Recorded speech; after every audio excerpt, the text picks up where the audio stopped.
Me llamo Avery Cole y tengo 28 años.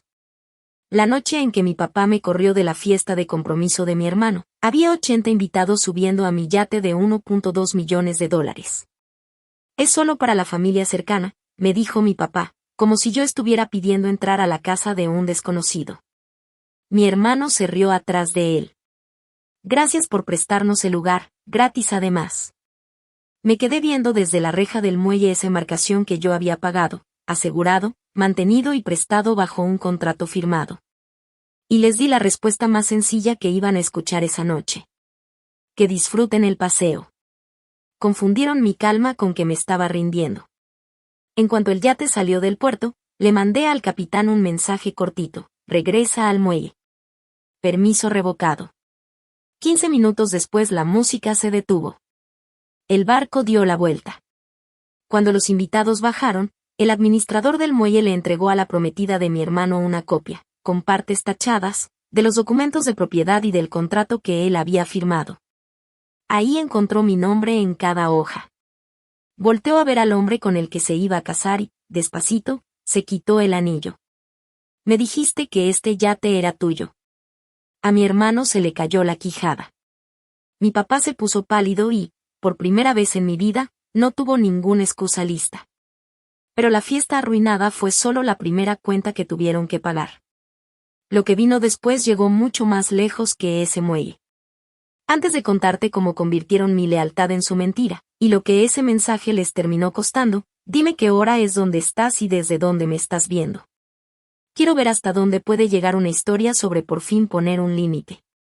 Para entender por qué yo les había prestado el yate, hay que regresar 13 años atrás. Mi mamá, June, murió cuando yo tenía 15 años. La noche después de su funeral, desperté con sed y escuché voces del otro lado de la pared de la cocina. Era mi papá, Everett, hablando con mi hermano Beston, que entonces tenía 18. De ahora en adelante somos nosotros dos, los hombres de la casa, le dijo. Beston preguntó qué iba a pasar conmigo.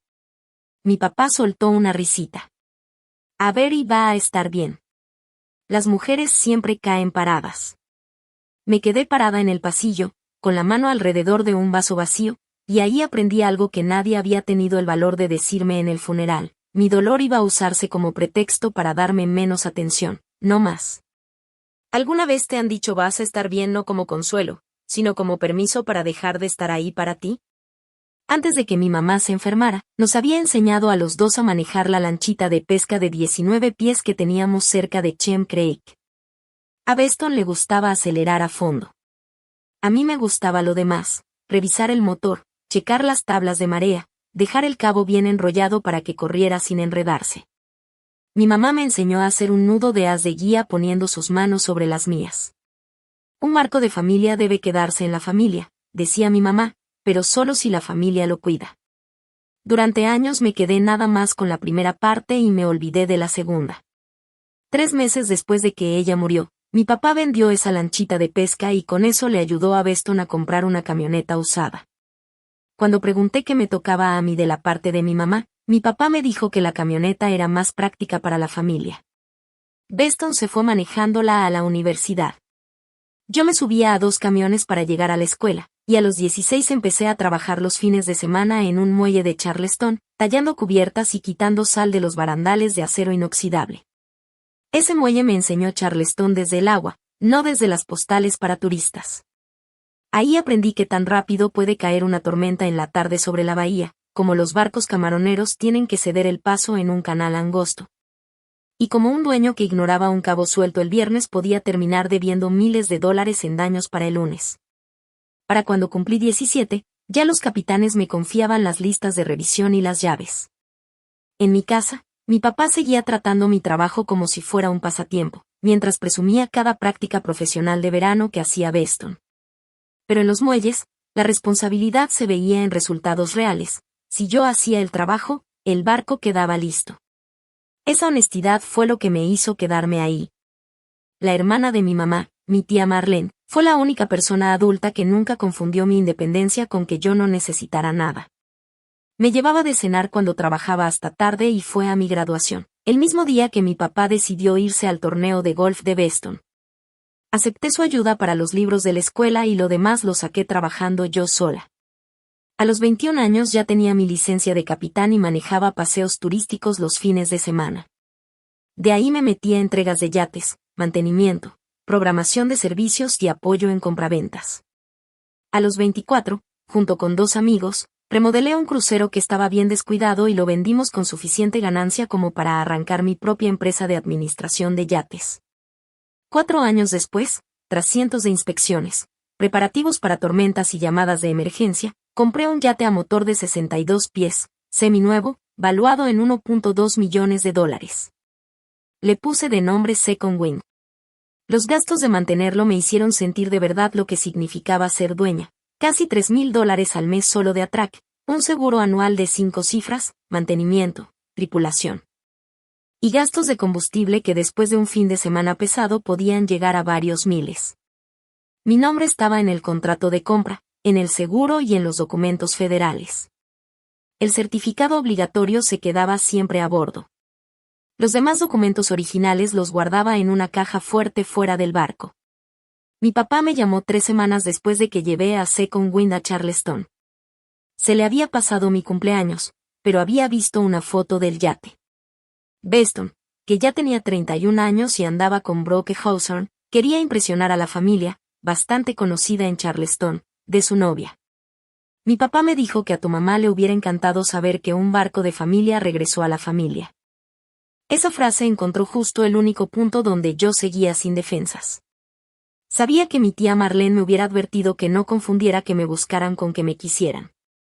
Pero aún así, quería una temporada, aunque fuera una sola, de estar de verdad bien con ellos en el agua.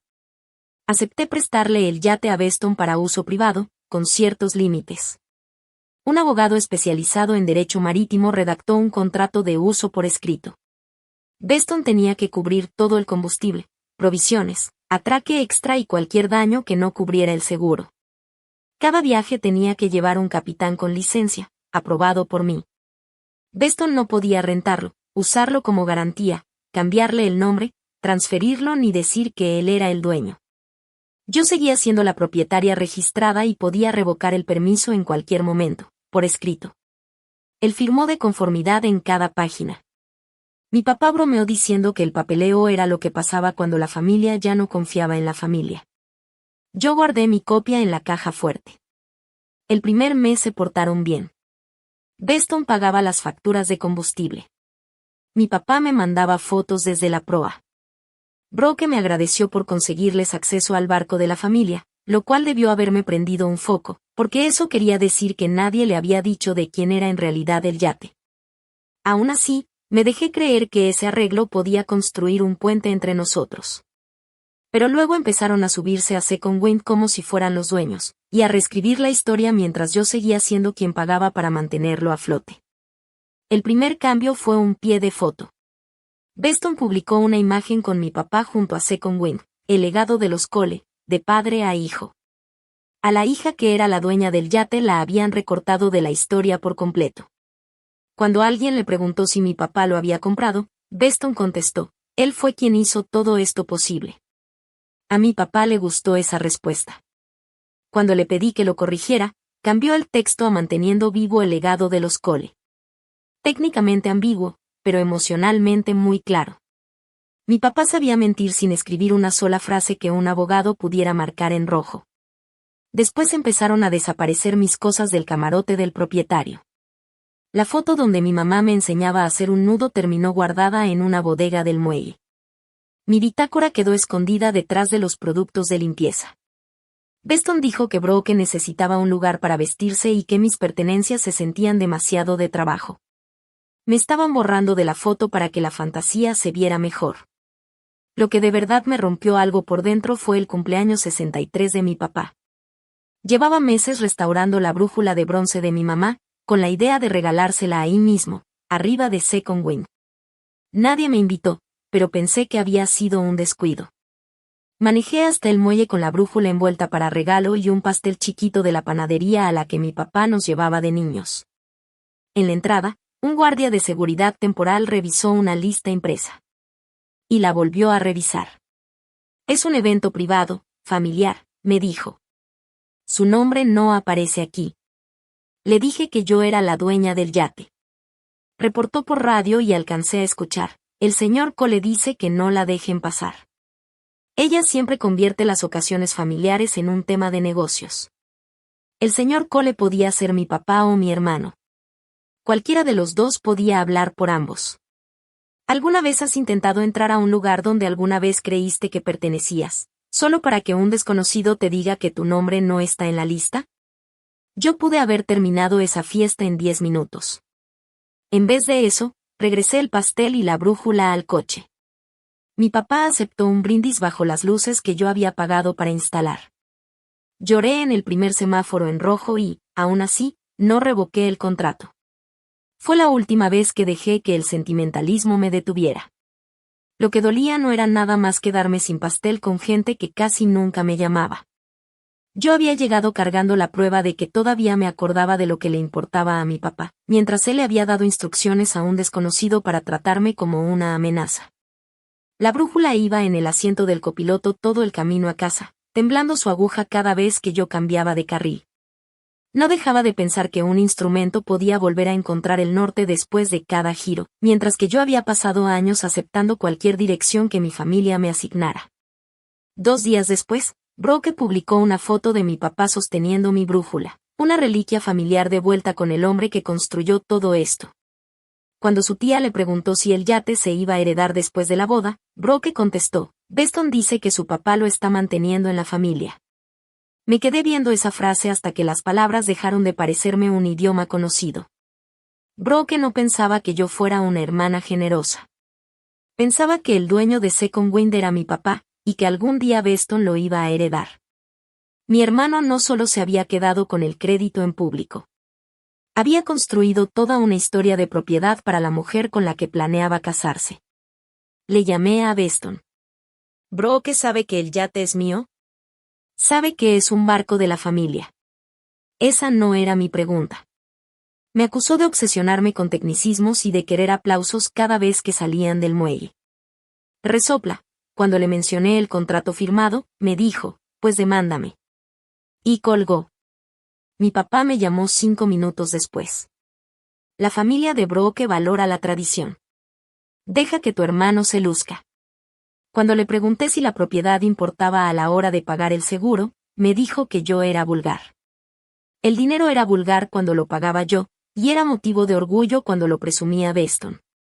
La siguiente señal de alarma vino de Celia Rhodes, la administradora del muelle. Un servicio de trámites había llamado para verificar una solicitud, agregar a Beston como dueño mediante una transferencia familiar, sin siquiera refinanciar el crédito marítimo. El servicio me encontró en el registro federal y rechazó la solicitud. Celia también escuchó a Beston preguntando en qué momento la simple posesión de una embarcación podía hacer que se presumiera la propiedad. El plan era legalmente débil, pero dejaba clara la intención. Beston estaba buscando la forma de convertir mi generosidad en su patrimonio. Más adelante, la abogada marítima Nina Serrano me explicó que esa solicitud fallida reforzaba, y mucho, los motivos para hacer una revocación limpia y bien documentada. Demostraba que esto no era un pleito por un pie de foto. Beston había contactado a un servicio profesional, había preguntado cómo alterar un registro de propiedad, y me lo había ocultado todo el tiempo. Guardé el historial de la llamada, el correo del servicio y el reporte por escrito de Celia. Por primera vez, mi costumbre de guardar todo documentado no se sintió fría. Se sintió como protección. Nina guardó la solicitud de transferencia y me aconsejó revocar el permiso de inmediato. Le pedí que preparara el aviso, pero que aún no lo mandara. Faltaba un último evento. Me enteré de la fiesta de compromiso de Beston y Brooke por casualidad, a través de una solicitud de provisiones para la tripulación, 80 invitados, paseo al atardecer. En la línea del lugar decía: a bordo del yate de la familia Cole. Me puse a mí misma una última prueba. Si Beston le decía la verdad a Brooke y me invitaba, la fiesta podía seguir adelante. Una semana antes, Brooke me llamó pidiendo el archivo del monograma para las servilletas de cóctel. Beston le había dicho: ella se encarga de la parte administrativa. Brooke repitió: ¿la parte administrativa? Yo había pasado 12 años construyendo mi vida en esos muelles, y en la versión de mi hermano, yo era nada más la mujer que pedía las servilletas. Le pregunté qué le había contado Beston. Que su papá había recuperado la posición de la familia, y que el yate algún día iba a ser suyo. Beston le quitó el teléfono a Brooke de las manos y colgó la llamada. La ilusión ya no se podía sostener más. Había convertido todo mi esfuerzo en su herencia. Solo faltaba saber si me iba a prohibir la entrada a la mentira que habían construido sobre mi propia cubierta. 3 días antes de la fiesta le mandé a Beston una sola línea. ¿A qué hora llego? El sábado. Se tardó 4 horas en responder. Es una lista muy cerrada. Los papás de Brooke solo quieren familia cercana y amigos de negocios. Papá está de acuerdo. Por favor, no lo hagas incómodo. Ahí quedó la traición, por escrito. En mi yate, los amigos de negocios contaban como familia. La dueña contaba como administración. Escribí una respuesta larga. Luego la borré. Lo intenté de nuevo. ¿Le vas a decir a Brooke de quién es el barco antes del sábado? Su respuesta fue más corta. Deja de ponerte técnica. Todos entienden que en la práctica es mío. Esa noche, Brooke me escribió, por favor no uses nuestro compromiso para arreglar problemas de familia. No lo hagas incómodo. La frase había viajado de mi papá a Beston y de Beston a Brooke, como quien hereda algo. Una sola persona había inventado la mentira, y todos ya se habían aprendido su parte. A las 2 de la mañana manejé hasta el muelle. Desde Second Wind salía música mientras Beston ensayaba un brindis. Mi papá estaba a su lado, acomodando una manta que decía Legado Cole. Ninguno de los dos me vio ahí, parada en el muelle público. Durante 10 minutos estuve a punto de ablandarme. Me imaginé una disculpa, una versión más de la familia que mi mamá hubiera querido. Pero entonces me acordé de mi foto guardada en una bodega. Cada vez que yo los salvaba de las consecuencias de borrarme, les ayudaba a hacerlo otra vez. Abrí el chat de Beston y escribí un último mensaje. Díselo esta noche y yo olvido todo lo demás. Mi dedo se quedó suspendido sobre el botón de enviar. Fue entonces cuando entendí que esa oferta me pedía olvidar la caseta de seguridad, la investigación sobre la propiedad, y 13 años de estar bien. Me pedía borrarme a mí misma una vez más, nada más para que él no sintiera vergüenza. Lo borré. Perdonar sin verdad no era perdón. Era mantenimiento. Dejé de preguntarme si todavía contaba como familia. Empecé a hacerme una pregunta distinta. ¿Hasta cuándo estaba dispuesta a seguir participando en mi propia desaparición? A la mañana siguiente, Nina me confirmó que ya podía revocar el permiso. Quería que los invitados estuvieran a salvo. Que a la tripulación se le pagara completo y que el regreso se manejara sin escándalo. Yo estaba recuperando algo que era mío, no provocando una emergencia en alta mar. El permiso de Beston iba a durar solo lo necesario para que el capitán con licencia terminara las revisiones de seguridad y moviera la embarcación bajo control profesional. Antes de llegar a mar abierto, el capitán Luis Álvarez iba a dar la vuelta. Celia tenía reservado el atraque y la seguridad. Nina ya tenía lista la notificación de revocación, junto con los registros de propiedad, con partes tachadas, y la página que Beston había firmado, justo debajo de la cláusula de sin declaraciones falsas. Pensé en avisarle a Brooke en privado, pero Beston ya me había pintado como manipuladora frente a todos. Los documentos eran neutrales. No lo acusaban de nada.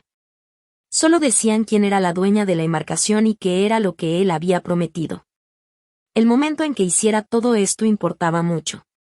Si revocaba el permiso mientras los invitados estaban subiendo, Beston podía convertir el muelle en un pleito y presionar a Brooke para que se fuera antes de ver las pruebas.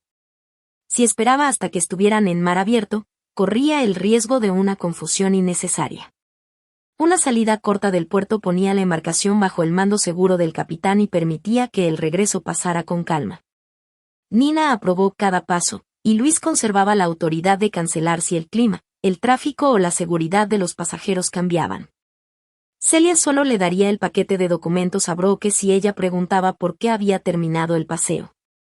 Nada de anuncios públicos. Yo pagué a la tripulación la noche completa. Los empleados que quedaron en medio de nuestro pleito no iban a costear mi límite. El sábado por la tarde, Mi papá me llamó mientras yo veía a los invitados subir a bordo, desde mi coche estacionado. Me dijeron que has estado preguntando por la fiesta. Ya no estoy preguntando. Él confundió eso con que me había rendido, y se relajó, qué bueno. Es solo para la familia cercana. Beston tomó el teléfono. Escuché risas y el corcho de una botella de champán detrás de él. No te pongas así, Abai. Deberías estar contenta de que por fin le estamos dando uso a la cosa esta. Y luego se rió y agregó, gracias por el lugar gratis. Hubo años en que esa frase me hubiera hecho suplicar un lugar a bordo. Esta vez, me dio paz. Que disfruten el paseo, le dije, y colgué. Me quedé en la orilla más lejana del estacionamiento, desde donde podía verse con Wayne pero no las caras de la gente encubierta. Celia me mandaba mensajes con actualizaciones, mientras mi amiga Tessa Reed veía el embarque desde el muelle de combustible. 5 y 7 de la tarde, 80 invitados a bordo. Empezando la plática de seguridad. 5 y 18 de la tarde, Beston presentó a mi papá con la familia de Brooke como el hombre que nos regaló este yate. 5 y 24 de la tarde, sueltan amarras. Second Wayne sale del atraque y entra al canal del puerto. Desde mi coche se veía más chiquito que nunca. Por un segundo vi a mi mamá en el timón de nuestra vieja lancha, y me pregunté si estaba traicionando su promesa. Pero entonces me acordé de la frase completa, solo si la familia lo cuida. A las 5:31, Luis confirmó que todos los pasajeros estaban seguros. Escribí 6 palabras, regresa al muelle. Permiso revocado. Luis contestó, confirmado. Regresando ahora. Tessa me llamó justo cuando el yate hizo un giro controlado, antes de llegar al canal de navegación. Los invitados, al principio, pensaron que Luis solo se estaba acomodando para tomar fotos. Entonces la costa apareció del lado equivocado, y Beston entró de golpe a la cabina de mando. ¿Por qué estamos dando la vuelta?, exigió saber. Luis mantuvo las 2 manos cerca de los controles. La dueña revocó el permiso para su uso. Vamos de regreso al atraque asignado. Yo soy el dueño. Luis lo miró una sola vez. No, señor. Usted no lo es. Beston le ordenó que siguiera adelante. Mi papá me llamó inestable y dijo que la familia se iba a encargar de mí. Luis repitió que su obligación era con la dueña registrada y con la embarcación. Cuando mi papá amenazó con quitarle el trabajo, Luis contestó, la persona que me contrata fue quien dio la orden. La música se detuvo. Beston le dijo a Brooke que había un problema mecánico, pero Luis anunció que estaban regresando por instrucciones de la dueña. Cuando Brooke preguntó cómo era posible que una dueña cancelara así como así su paseo, Beston le echó la culpa a un papeleo con su hermana y agregó, yo solo quería llamar la atención. El regreso tomó 14 minutos, una eternidad cuando 80 personas empiezan a darse cuenta de que el anfitrión tal vez no es dueño del lugar. Al llegar al canal del muelle, ya nadie estaba tomando. Brooke estaba parada sola cerca de la popa, todavía con el anillo puesto, repasando en su cabeza cada respuesta que Beston le había dado. Celia ya había despejado el muelle. 2 guardias de seguridad esperaban para evitar que Beston volviera a subir, y Nina se quedó en la oficina. Dentro de mi coche, el corazón me latía tan fuerte que dolía, pero mis manos estaban firmes. Second Wayne se acomodó junto a los defensas. Luis dejó que los pasajeros bajaran y anunció que el evento había terminado. Sin discursos, sin acusaciones. El papá de Brooke le preguntó a Celia, ¿de quién es este yate? Celia no quiso contestar hasta que la propia Brooke bajó a tierra y le hizo la misma pregunta. Celia le entregó el sobre que había preparado Nina. Beston se lanzó por los papeles. Un guardia de seguridad se interpuso entre los dos. No toque los documentos, señor. Beston se detuvo, con los invitados amontonados detrás de él. Brooke abrió el sobre. El resumen de propiedad y el comprobante de compra tenían un solo nombre, Avery June Cole. El contrato firmado resaltaba 3 cláusulas, sin derecho a reclamar propiedad, sin intento de transferencia, permiso revocable en cualquier momento. Y debajo, las iniciales de Beston. Beston empezó a dar explicaciones antes de que ella siquiera levantara la vista. Que el yate básicamente era propiedad de la familia. Que su papá siempre había pensado dárselo a él. Cada frase que decía contradecía la anterior, y contradecía los documentos. Brooke volteó hacia mi papá. ¿Usted compró este yate? Mi papá abrió la boca. Se puso pálido. Podía inventar una excusa por faltar a una graduación, o por dejar a su hija afuera de una reja. Pero no podía inventar nada frente a documentos de propiedad, delante de los papás de Brooke y de sus socios de negocio. Por primera vez, no tenía un cuarto privado donde reescribir la verdad. Es complicado, fue todo lo que dijo. Brooke volteó otra vez hacia Beston. Me dijiste que este yate era tuyo. Me dijiste que tu papá nos lo iba a dar después de la boda. Y así es. Avery nada más tiene los papeles. Entonces, ¿por qué firmaste un contrato donde dice que nunca podrías reclamar ser el dueño? A Beston se le cayó la quijada. No le salió ni una palabra. Brooke, despacio, se quitó el anillo, lo puso en la palma de la mano de Beston y le cerró los dedos. Si me mentiste sobre dónde me pediste matrimonio, sobre lo que íbamos a tener, y sobre tu hermana, a quien llamabas, celosa, ya no sé qué parte de nuestro futuro era real. Todos se quedaron en silencio. Un cabo golpeaba contra un mástil. Una botella de champán rodaba dentro de una hielera. 80 personas alcanzaron a escuchar esos sonidos tan comunes, nada más porque a nadie se le ocurría qué decir. Beston y mi papá buscaron con la mirada por todo el estacionamiento. Yo me quedé agachada, sin ganas de convertirme en la escena que ellos necesitaban. No hacía falta que los viera sufrir. Lo que necesitaba era dejar de rescatarlos de la verdad. Brooke se fue con sus papás. Un miembro de la mesa directiva del club náutico se paró junto a mi papá. Everett, ¿cuántas veces has traído invitados del club a un barco que ni siquiera es tuyo? El silencio de mi papá fue toda la respuesta que necesitó. La seguridad le bloqueó a Beston el paso hacia la pasarela, mientras Celia leía en voz alta el aviso de revocación. Luis empacó su chamarra, su reloj y su maleta. A Beston le entregaron sus cosas en 3 bolsas de lavandería del muelle, mientras los que ya eran sus exinvitados esperaban su transporte detrás de él. Mi papá me llamó. Vi su nombre iluminando la pantalla y dejé que timbrara una vez antes de contestar. Da la vuelta con el barco, me dijo. Ya está donde debe estar. Humillaste a tu hermano. Recuperé lo que era mío. Tu madre estaría avergonzada de ti. Durante años, esa frase había sido su llave maestra para abrir cualquier puerta cerrada dentro de mí. Esta vez no encajó en nada. Mi mamá me enseñó que un barco de familia se queda con quien lo cuida. Tú solo te acordaste de la parte que te convenía, la del acceso. Colgué y manejé de regreso a mi casa. Ya no necesitaba más pruebas. Los papeles habían hablado bastante claro. Esa misma noche, Brooke terminó el compromiso.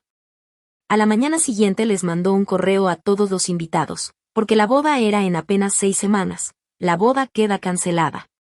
Me engañaron de manera importante sobre quién era el dueño del lugar y sobre información financiera que afectaba el matrimonio. No quiso hablar de más detalles privados. Y justo esa discreción hizo que la verdad viajara todavía más rápido. Bastó un solo hecho comprobable, y ya eran 80 testigos los que habían visto los documentos con sus propios ojos.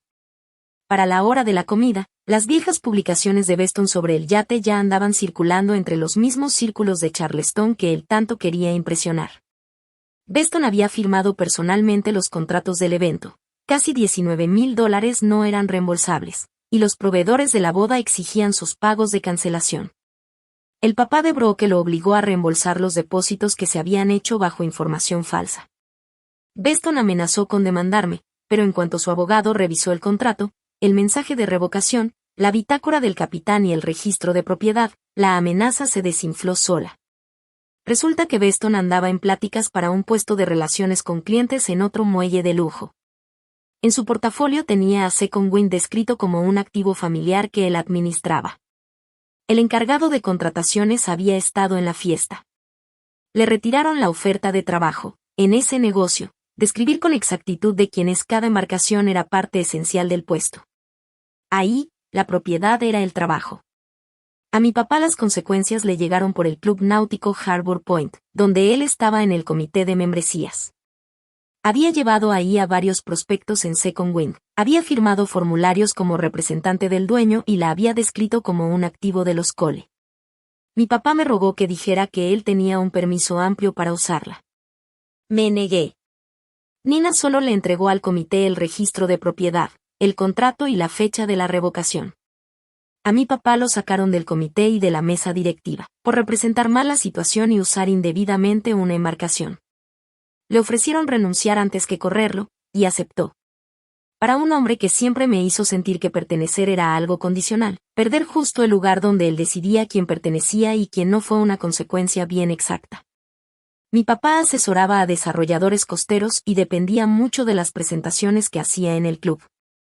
2 prospectos frenaron las negociaciones en cuanto se enteraron de que el yate que él usaba como prueba de capital familiar no era suyo. Un cliente que ya tenía repasó cada dato de bienes que mi papá le había dado. En un solo trimestre, mi papá perdió 2 contratos, más dinero del que le había costado la fiesta a Beston. Yo no le llamé al club, ni al trabajo, ni a ningún invitado.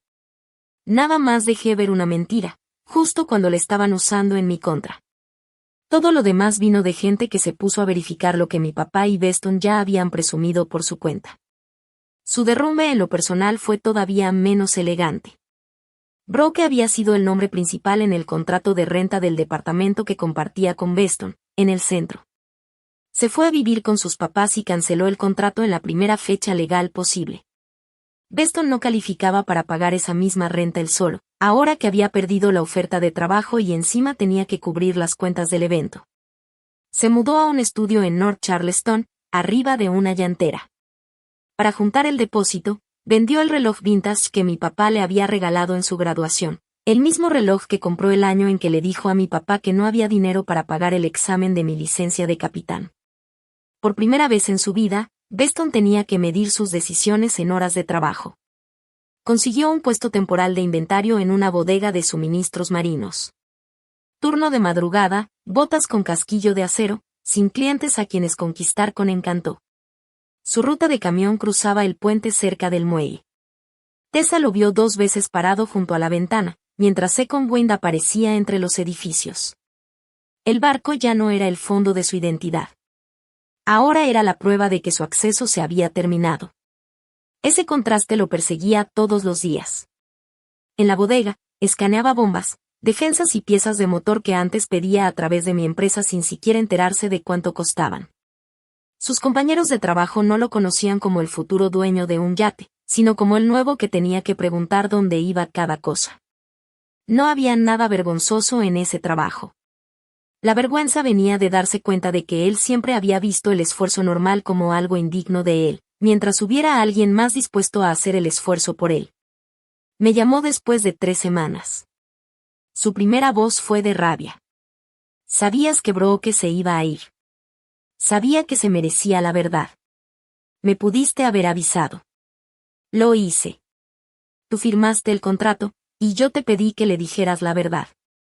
Después su voz cambió. Se suavizó, con ese tono que usaba siempre que el enojo ya no le funcionaba. A ver, ándale. Somos familia. Ahí estaba, esa palabra a la que solo recurrían cuando necesitaban que les devolviera algo. ¿Qué es lo que me estás pidiendo? Habla con Brooke. Dile que fue un malentendido. Dile al muelle que yo manejaba el barco con tu aprobación. Dile al club de mi papá que él sí tenía permiso. O sea que tu solución es que yo también me meta en la mentira. Se quedó callado. Luego dijo, perdón. Por un segundo peligroso, esa niña pequeña que todavía vivía en mí se inclinó hacia esas palabras. Quería que fueran la puerta que había esperado 13 años para cruzar. Le pregunté, ¿perdón por qué exactamente? No supo contestar. Mencionó la fiesta, a Brooke, el trabajo, el lugar de mi papá en el comité, cada consecuencia, menos el acto en sí. Sentía lástima porque la verdad le había salido cara. Todavía no sentía lástima por haberme borrado a mí para que la mentira le saliera barata. Cuando alguien puede nombrar exactamente lo que perdió, pero no puede nombrar lo que hizo, le dije, ¿me puedes escribir? No me vuelvas a llamar. Mi papá ni siquiera se disculpó. Le pidió a mi tía Marlene que se viera con él en una cafetería, para que me hiciera entrar en razón. Ella llevó la foto vieja de mi mamá enseñándome a hacer el nudo de haz de guía, la misma que Beston había sacado de mi camarote. Marlene le dijo, Junes siempre tuvo miedo de que, después de que ella muriera, tú convirtieras la fortaleza de Avery en pretexto para dejar de cuidarla. Le diste la razón. Mi papá dejó la foto sobre la mesa y se fue. Marlene me la mandó por correo. Esa fue su respuesta. No hubo arrepentimiento, ni reflexión. Solo retirada. Durante 3 meses, Second Wayne se quedó en mi atraque. Las bolsas de lavandería de Beston ya no estaban. La manta de legado Cole tampoco. Regresé mi foto al camarote del propietario y dejé anotada, en el archivo de la embarcación, la investigación sobre el intento de transferencia. Cambié los códigos de acceso, actualicé la lista de invitados y pagué una inspección mecánica completa. No había daños graves. La reparación más profunda no era la del yate. Era aprender a pararme en su cubierta sin estar imaginando quién por fin me iba a dar su aprobación. No vendí Second Wayne de inmediato. Durante 3 meses la saqué yo misma al agua. A veces me acompañaba el capitán Luis. A veces iban conmigo Tessa y mi tía Marlene. A veces solo llegaba hasta las aguas tranquilas más allá del muelle y me ponía a trabajar con mis propias manos en la lista de mantenimiento. Pulí el bronce, cambié un sensor terco, arreglé el seguro de un gabinete que Beston nunca había atendido, y até cabos nuevos en el atraque. Se volvió como un ritual de despedida, no del yate, sino de la idea de que darle suficiente a mi familia algún día me iba a ganar un lugar entre ellos. En mi último viaje, llevé al timón la brújula de bronce de mi mamá. Marlene la había recuperado después de que mi papá dejara el club. Até un nudo de haz de guía exactamente como ella me había enseñado, y por fin escuché su lección completa, sin recortarla para que encajara en mis propias esperanzas. Resopla, la familia se queda con lo que la familia cuida. Y cuidar nunca fue cuestión de sangre. Cuidar era decir la verdad, era responsabilidad, y era la disposición para proteger lo que te habían confiado. Vendí Second Wayne a una pareja que organizaba paseos de ciencias marinas para escuelas. La venta se cerró limpia, sin ningún problema, y Beston no tuvo forma de retrasarla. Meses después, Tessa me contó que los nuevos dueños le habían cambiado el nombre, ahora se llama Phil Naut. Beston todavía pasa junto al muelle de camino a la bodega donde trabaja. Cada vez que ve ese nombre nuevo en la popa, se topa de frente con el hecho más simple de toda esta historia. Ese yate nunca fue suyo para perderlo. Con parte de lo que gané en la venta, compré una casa modesta a las afueras de Charleston, con un muellecito pequeño y espacio suficiente para una lanchita. La escritura tiene un solo nombre, el mío. Con otra parte, creé el fondo June Cole para el primer puerto. Cubre las cuotas de licencias y cursos de seguridad para mujeres jóvenes que quieren entrar al mundo marítimo, y también cubre algo que casi ninguna beca toma en cuenta. El primer pago de atraque para mujeres que compran su primer barco de trabajo. Mi tía Marlene está en el consejo. Celia revisa las solicitudes. Nada de gala, nada de inauguración en el club náutico, nada de escudo familiar. Solo ayuda práctica que llega antes de que a una mujer joven la obliguen a demostrar que puede sobrevivir sin ella. Con el tiempo, Beston me mandó una carta. Nombró cada mentira. Admitió que le había dicho a Brooke que había heredado el yate, que había movido mis cosas, que había intentado cambiar los documentos, y que había usado el favoritismo de mi papá como si fuera un permiso. Todavía no le he contestado. Mi papá no me ha mandado nada. Y no le llamo perdón a ese silencio, ni le llamo venganza a la distancia. Son, simplemente, los límites que la verdad de hoy exige. Antes pensaba que mi familia me había hecho la persona que siempre estaba bien. Ahora entiendo que yo misma me hice fuerte, y ellos trataron esa fortaleza como un recurso que podían pedir prestado sin nunca devolverlo. No querían mi presencia. Querían mi acceso, mi capacidad, mi dinero y mi silencio. Recuperar el yate importó tanto porque fue la primera vez que recuperé las 4 cosas al mismo tiempo. Mi vida no se volvió perfecta ni libre de dolor el día que Second Wayne regresó al muelle. Todavía cargo el duelo del papá que esperé que me eligiera, y del hermano al que seguí disculpando una y otra vez. Pero el duelo con un límite es diferente al duelo sin límite. Ese sí avanza. Ese sí deja espacio. Hoy, en mi mesa se sientan personas que saben lo que tengo y me quieren igual cuando no llevo nada que ofrecer. En mi muelle hay un bote pequeño que puedo manejar yo sola. Arriba de mi escritorio está la brújula de mi mamá, apuntando al norte, tenga quien tenga que aprobarlo o no. No es un final perfecto. Es un comienzo honesto, y en ese sí confío. Si tu familia te ha convertido en la persona que siempre presta el bote, la casa, el dinero, el esfuerzo, o simplemente su lugar en el cuarto, alguna vez has puesto un límite. Y si no lo has hecho, ¿qué es exactamente lo que temes que ese límite te vaya a costar? Cierre. De verdad agradecemos que hayas dedicado tu tiempo a esta historia. Los personajes, eventos y situaciones de este video son ficticios y fueron creados únicamente con fines de entretenimiento, narrativa y reflexión. Ojalá también te deje claro que cuando alguien rompe tu confianza, lo que se pierde no es solo lo que pasó, sino la sensación de seguridad que se va con eso. Reconstruir esa seguridad muchas veces pide distancia, paciencia, y un compromiso más profundo con ser honesto contigo mismo.